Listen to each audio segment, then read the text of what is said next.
I'm flattered by the kind of attendance that I see here, despite the inclement weather, incessant rains, and the inaccessible venue. For most of us, this is quite inaccessible, yet the turnout is so impressive. And I think this attendance is only because of our love for Jammu and Kashmir.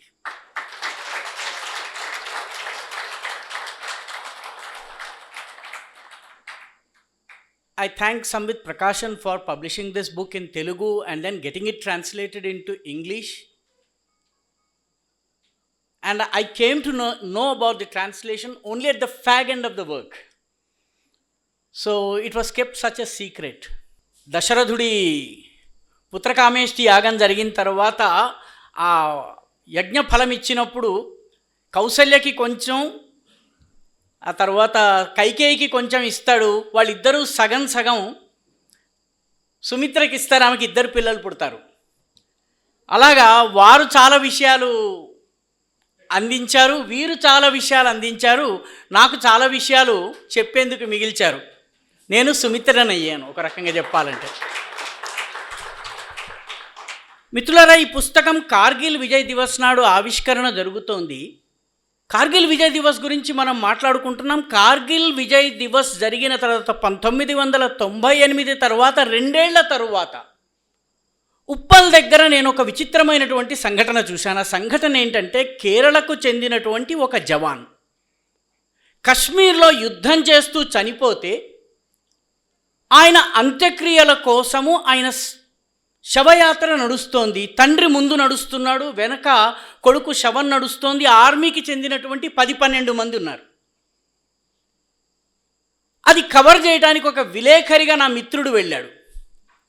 అతను చూశాడు, ఒక కార్గిల్ యోధుడు కేవలం ఒక 10-15 మంది జవాన్లు, ఒక తండ్రి, తర్వాత శవపేటిక, ఒక మిలిటరీ వ్యాన్, ఇంతేనా అనుకుంటున్నాడు. అనుకునేటప్పటికీ ఎదురుగా ఒక పెద్ద ర్యాలీ వస్తుంది.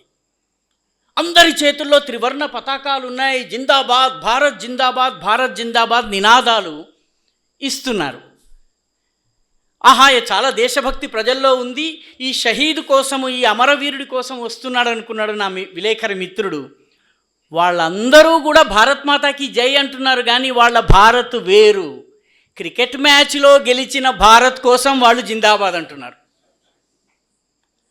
దేశం కోసము నిజమైన పోరాటం చేసి బతుకు ఆట, చావు ఆట ఆడినటువంటి సైనికుడి కోసము కార్గిల్ యుద్ధం జరిగిన 2 ఏళ్ల తరువాత ఎవడు గుర్తుపెట్టుకోలేదు. కాబట్టి ఈ కథలను తరువాతి తరానికి అందించాలి. మన యోధుల కథలను మనం గనక చెప్పకపోతే తరువాత తరాలు మర్చిపోతాయి. ఎందుకంటే భారతదేశపు సర్వసాధారణ ప్రజానీకము ఏనాడు కశ్మీర్ విషయంలో, కశ్మీర్ భారతదేశపు అవిభాజ్య అంగమన్నటువంటి విషయంలో రెండవ ఒపీనియన్కి తావులేదు. అనకాపల్లిలో ఉన్నవాడైనా, అమలాపురంలో ఉన్నవాడైనా, లేకపోతే ఆదిలాబాదులో ఉన్నవాడైనా, వాడి మనసులో కశ్మీరు నాది అన్నటువంటి భావన ఉంది. పాకిస్తాన్ ఎన్ని ప్రయత్నాలు చేసినా మేము ఓడిస్తామన్నటువంటి భావన ఉండేది. ఈ భావనను అటల్ బిహారీ వాజ్పేయి గారు ఒక కవిత రూపంలో చెప్పారు. धमकी जेहाद की नारों से, हथियारों से, कश्मीर कभी हथिया लोगे यह मत समझ, हमलों से, अत्याचारों से, संहारों से भारत का भाल झुकाओगे यह मत समझ, जब तक गंगा में धार, सिंधु में ज्वार, अग्नि में जलन, सूर्य में तपन शेष, स्वतंत्र भारत की बलिवेदी पर अर्पित होंगे अगणित जीवन यौवन अशेष అన్నారు వాజ్పేయి గారు. భయపెట్టి తుపాకుల ద్వారా, బాంబుల ద్వారా, పహల్గాం ద్వారా ఈ దేశాన్ని నువ్వు, కశ్మీర్ని నువ్వు తీసుకోలేవు. ఎందుకంటే ఇక్కడ భారతమాత బలివేది కోసము ప్రాణాలు అర్పించేందుకు వేలాది మంది తమ యవ్వన కుసుమాల్ని అర్పించేందుకు ఉన్నారు. అయితే ఆ యవ్వన కుసుమాల కథను మనం సమాజానికి చెప్పాలి. ఆ భావన నుంచి ఆవిర్భవించిందే ఈ పుస్తకం. ఇది మహాగ్రంథము కాదు, పెద్ద పుస్తకం కాదు, ఇది చాలా అద్భుతమైనటువంటి వర్క్ కాదు. చాలా సామాన్యమైనటువంటి వర్క్. నేను 1వ తరగతి పాఠ్యపుస్తకం రాశాను. దీనిని డెవలప్ చేసి ఒక పోస్ట్ గ్రాడ్యుయేట్ కోర్సుగా, ఒక రీసెర్చ్ కోర్సుగా డెవలప్ చేయవలసిన అవసరం ఉంది. నేను రెజిమెంట్ల పేరు రాయలేదు, కేవలము కథను మాత్రమే చెప్పాను. కొందరి కథే చెప్పాను. మనకున్నటువంటి 17 మంది పరమవీర చక్రంలో 11 మంది కశ్మీరు గడ్డలో తమ ప్రాణాల్ని వదిలారు. అందరి కథ ఈ పుస్తకంలో లేదు. కొందరి కథలు మాత్రమే ఉన్నాయి. కాబట్టి దీనిని తెలుసుకోవాలి. కశ్మీరు గురించినటువంటి పోరాటం జరుగుతున్నటువంటి సమయంలో ఈ జాతి ఏనాడు పరాజయం అంగీకరించలేదు. రాజకీయ నాయకులు పరాజయం అంగీకరించారు, ప్రజలు పరాజయం అంగీకరించలేదు. డాక్టర్ సి నారాయణ రెడ్డి అన్నాడు, నెయ్యానికి భరత జాతి నిండు అమృత భాండం, కయ్యానికి వస్తే అది మండు అగ్నిగుండం. ఆపరేషన్ సింధూర్లో మనం చూపించాం. నెయ్యానికి భరత జాతి నిండు అమృత భాండం, కయ్యానికి వస్తే అది మండు అగ్నిగుండం, ఈ నేలను పుట్టిన శిశువైన ఉక్కు పిండం. వేటూరి గారు 1965 యుద్ధం జరుగుతున్నది అక్కడెక్కడో. ఇక్కడ ఉన్నటువంటి మన కవి వేటూరి ఏం రాశాడు?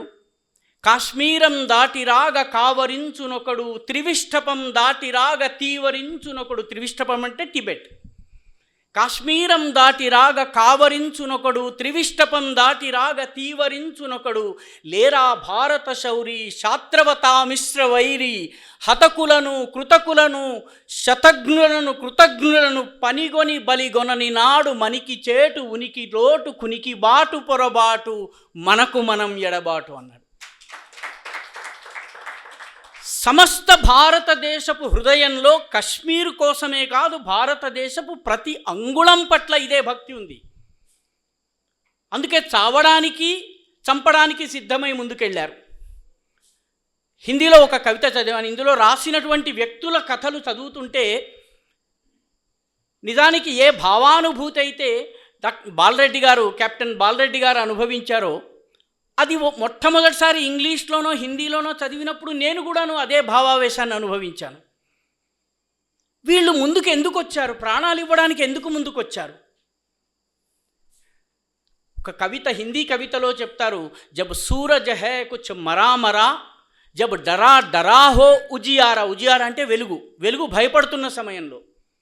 జబ్ సూరజ్ హై కుచ్ మరా మరా, జబ్ డరా డరా హో ఉజియారా, చైతన్య నహీ కోయి చింగారా, జబ్ బుఝా బుఝా హో అంగారా. మొత్తము నిప్పులన్నీ కూడా ఆరిపోయినటువంటి భావన ఉన్నప్పుడు, తబ్ సముఝో దూర్ కహీ కోయి చల్తా హై శివిర్ అంధేరే కా. అప్పుడు అర్థం చేసుకోవాల్సింది ఏంటంటే, ఎక్కడో రహస్యంగా చీకటి యొక్క యజ్ఞం, చీకటి యొక్క కుట్ర ప్రారంభమైంది. తప్పు సముజో దూర్ కహీ కోయి చల్తా హై శివిర్ అంధేరే కా, సంభవత మావస ఖోట్ రహా హై కంఠ సుజాన సవేరే కా. పసిపిల్లవాడిలా రాబోతున్నటువంటి సూర్యుడి యొక్క గొంతు నొక్కేసేటందుకు మావస్ అంటే అమావాస్య కుట్ర పన్నుతున్నటువంటి సమయంలో ఎవరు ముందుకు వస్తారు? తబ్ జిస్నే మాँ का दूध पिया है वो ही आगे बढ़ते हैं. वो सूरज बेशक बन न सके. వాడు సూర్యుడంత ప్రకాశవంతుడు కాకపోవచ్చును, కింతు మషాల్ బన్ జాతా హై. అర్ధరాత్రి చీకట్లను చెరిపేసేందుకు మినుగురు పురుగు అవుతాడు, కాగడా అవుతాడు, దీపం అవుతాడు. మొత్తానికి దేశం కోసం పోరాడతారు. ఈ భావనతో పోరాడినటువంటి వీరుల కథలు. కొన్ని కథల్ని బాలరెడ్డి గారు చెప్పారు. కొన్ని విచిత్రమైనటువంటి కశ్మీర్కు సంబంధించినటువంటి విశేషాలను మీ ముందుంచి నేను నా కథనాన్ని ముగిస్తాను. ఒక 17 ఏళ్ల పిల్లవాడు, వాడి పేరు మక్బూల్ షేర్వానీ. పాకిస్తానీ సైన్యం వస్తోంది, బారాముల్లా దాకా వచ్చేసింది. బారాముల్లా దాకా వచ్చిన తరువాత 2 రోజులు ప్రయాణం చేస్తే శ్రీనగర్లో ఉన్నటువంటి విమానాశ్రయాన్ని ఆక్రమించుకున్నట్టయితే భారతదేశపు గేమ్ అవుట్. ఆ సమయంలో ఈ 17 ఏళ్ల మక్బూల్ షేర్వానీ వాళ్ళ దగ్గరికి వెళ్ళాడు, సలాం అలైకుం చెప్పాడు, అల్లాహు అక్బర్ అన్నాడు, రండి మీకు షార్ట్ కట్లో శ్రీనగర్కి తీసుకెళ్తా అన్నాడు. అడవుల్లో తీసుకెళ్ళాడు, అడవుల్లో దారి తప్పించేశాడు. 2 రోజుల పాటు వాళ్ళకి దారి చిక్కలేదు. తరువాత వాళ్ళకి అర్థమైంది, వీడు మనల్ని మోసం చేస్తున్నాడు.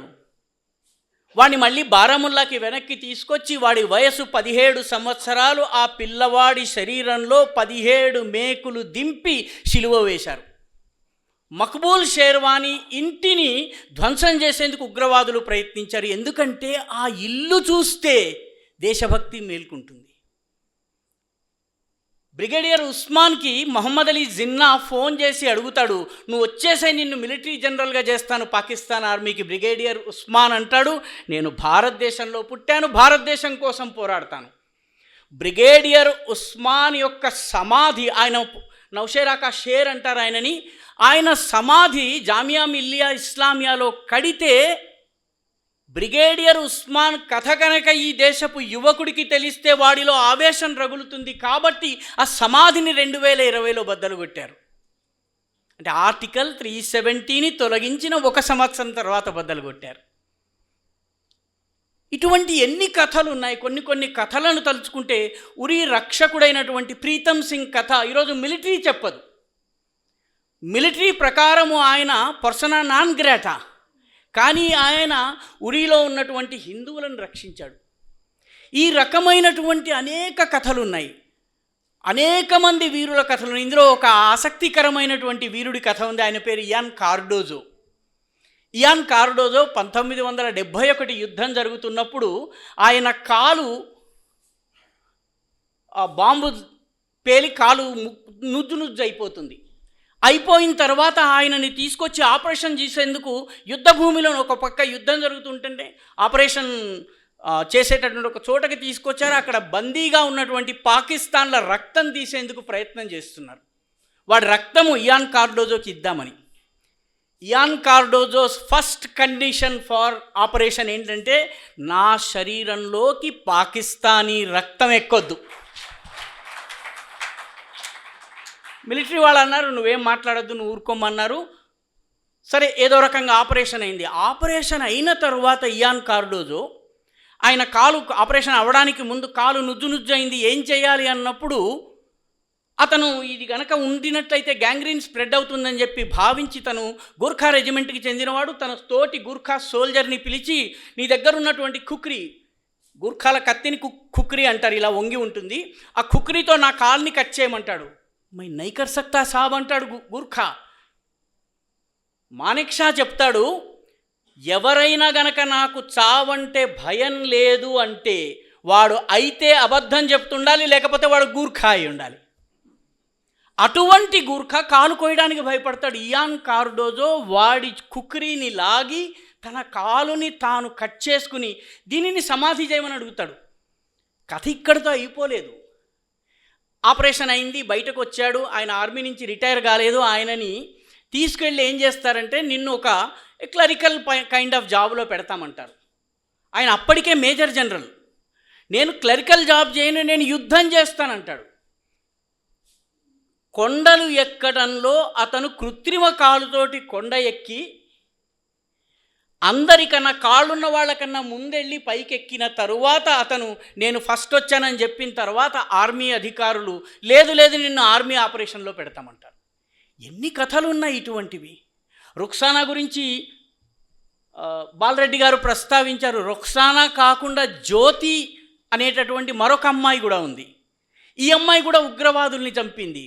రుక్సానాకి కనీసము పథకాలు వచ్చాయి, డబ్బు వచ్చాయి, ఇంకొకటి వచ్చింది, సిఆర్పిఎఫ్లో ఉద్యోగం వచ్చింది. కానీ ఈ జ్యోతి అనే అమ్మాయి ఈరోజు వరకు కూడాను జమ్మూ కాశ్మీర్ ప్రభుత్వము కనీసము పరిహారం ఇవ్వలేదు.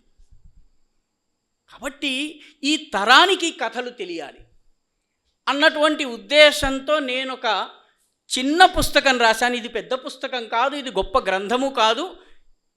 మనకి మన పిల్లలకి కథలు చెప్పాలి, తెలుగు చదివించాలి. దాని ద్వారా మన కశ్మీర్ యొక్క అసలు కథని మనం తెలియజేయాలి. ఈ ఉద్దేశంతో ఈ పుస్తకాన్ని రచించడం జరిగింది. సంవిత్ ప్రకాశన్ వారు పెద్ద మనసుతో దీన్ని ఇంగ్లీష్లోకి అనువాదం చేశారు. అది నా అదృష్టం. అది కార్గిల్ విజయ్ దివస్ నాడు విమోచన అవుతున్నది, అది కూడా అదృష్టము. కాబట్టి ఈ సందర్భంగా నేను మీ అందరికీ ధన్యవాదాలు తెలుపుకుంటూ ఒక్క విషయాన్ని ప్రస్తావిస్తాను. మిత్రులారా, జమ్మూ కాశ్మీర్ స్టడీ సెంటర్ యొక్క ప్రముఖగా చాలా కాలం పనిచేసినటువంటి అరుణ్ కుమార్ గారు ఒక మాట అనేవారు, జమ్మూ కాశ్మీర్ గురించినటువంటి వాస్తవాలు తెలియవు. ఇక్కడ ఉన్నటువంటి మనందరికీ డేమ్ చౌక్ గురించి తెలియదు, కానీ లాల్ చౌక్ గురించి తెలుసు. డేమ్ చౌక్లో ఉన్నటువంటి బుద్ధిస్టులు 60 ఇళ్ళు మాత్రమే ఉంటాయి. సింధు నదికి అటువైపు చైనా ఉంటుంది, చైనా వాళ్ళ 5G ఉంటుంది, చైనా వాళ్ళ మేడలు ఉంటాయి, ఇటువైపు రోడ్డు లేదు, ఏమీ లేదు. కానీ డేమ్ చౌక్లో ఉన్నటువంటి ప్రజలు త్రివర్ణ పతాకం ఎగరేయాలని కోరుకుంటూ ఉంటారు. మన్మోహన్ సింగ్ ప్రధానమంత్రిగా ఉన్న సమయంలో ఈ డేమ్ చౌక్లో ఉన్నటువంటి ప్రజలు జెండా ఎగరేయాలని ప్రయత్నిస్తే ఆగస్టు 15కి అక్కడి నుంచి చైనా వాళ్ళు మైక్లో అనౌన్స్ చేశారు, నువ్వు గనక త్రివర్ణ పతాకం ఎగరేస్తే మేము ఫిరంగులతో మీ ఊరిని లేపేస్తామని. వాళ్ళు వెనక్కి వచ్చారు. లేహ్కి వచ్చి లేహ్లో ఉన్నటువంటి జిల్లా కలెక్టర్ గారిని, కమిషనర్ గారిని, ఆయన శ్రీనగర్లో ఉన్నటువంటి చీఫ్ సెక్రటరీ గారిని, ఆయన అక్కడి నుంచి ప్రధానమంత్రిని, ఈ మొత్తం సర్క్యూట్ అంతా తిరిగిన తర్వాత చైనాకి కోపం వచ్చే పని చేయకండి అన్నటువంటి సందేశం వచ్చింది. ఆ ఊరి ప్రజలందరూ కూడా ఆగస్టు 15 పొద్దున ప్రభుత్వం యొక్క ఆజ్ఞను పెడచెవిన పెట్టి త్రివర్ణ పతాకాన్ని ఎగరేసి చైనా చూస్తుండగా చేశారు. దురదృష్టవశాత్తు మీడియా కావచ్చును, లేకపోతే ఈ కన్వెన్షనల్ నెరేటివ్లో లాల్ చౌక్ గురించి వస్తుంది, డేమ్ చౌక్ గురించి రాదు. కాబట్టి ఈ కథలు తెలియవలసినటువంటి అవసరం ఉన్నది. వీటిని చెప్పేటటువంటి చిరు ప్రయత్నం ఇది. ఈ పుస్తకము ఎక్కువ మందికి వెళ్తుందని నేను ఆశిస్తున్నాను. ఎందుకంటే నేను రాశాను కాబట్టి కాదు, వాస్తవానికి ఈ కథలు తెలియాలి. 17 ఏళ్ల పిల్లవాడు సోమనాథ్ చటర్జీ యొక్క వదిన గారు మొట్టమొదటి పరమవీర చక్ర ఎలా ఉండాలి, పరమవీర చక్ర మన అవార్డు ఇవ్వాలి అన్నప్పుడు భారత మిలిటరీ పరమవీర చక్ర ఎలా తయారు చేయాలి అని చెప్పి ఆలోచిస్తున్నప్పుడు మిలిటరీలో చర్చ జరుగుతుంటే ఒక మిలిటరీ సోల్జర్ యొక్క వైఫ్, ఫిన్లాండ్కో నార్వేకో చెందినటువంటి మహిళ, ఆమె వచ్చి భారతీయ మహిళగా మారి ఆమె పరమవీర చక్ర యొక్క డిజైన్ తయారు చేస్తుంది వజ్రాయుధాలతో. ఆమె పేరు సావిత్రిబాయి ఖానోలికర్. సావిత్రిబాయి ఖానోలికర్ తయారు చేసినటువంటి పరమవీర చక్రను మొట్టమొదట అందుకున్నది ఆమె బావమరిదైనటువంటి మేజర్ సోమనాథ్ శర్మ. కాబట్టి ఇటువంటి అద్భుతమైనటువంటి కథలున్నాయి. కశ్మీర్ యొక్క అణువణువు కోసం పోరాడినటువంటి భారత సింహాల కథలున్నాయి. కాబట్టి వీటిని మనం తెలుసుకోవాలి. రామ్మాధవ్ గారు ఒక కవితలో చెప్తారు, పత్రదళములు, పుష్పమాలలు, పుణ్యజల అభిషేక కర్మలు, చందనము కర్పూర హారతి తృప్తినీయవు మాతృమూర్తికి. ఈ భారతమాతకు పత్రదళములు, పుష్పమాలలు, పుణ్యజల అభిషేక కర్మలు, చందనము కర్పూర హారతి తృప్తినీయవు మాతృమూర్తికి. సింహ విక్రములై చరించడు లక్షలాదిగ యువ కిశోరుల కర్మమయ జీవనము నెగసడు తపోజ్వాలల హారతీయము. హారతే గనక ఇవ్వాలన్నట్టయితే యువకుల యొక్క వెచ్చని నెత్తురుతో దీపాన్ని వెలిగించి వాళ్ళ కర్మమయ జీవితంతో దేశం కోసం హారతిని ఇప్పించాలన్నారు. ఆ రకంగా ఒక్క వ్యక్తిని ప్రేరేపించిన ఈ పుస్తకము సఫలమైనట్టుగా భావిస్తూ అందరికీ ధన్యవాదాలు.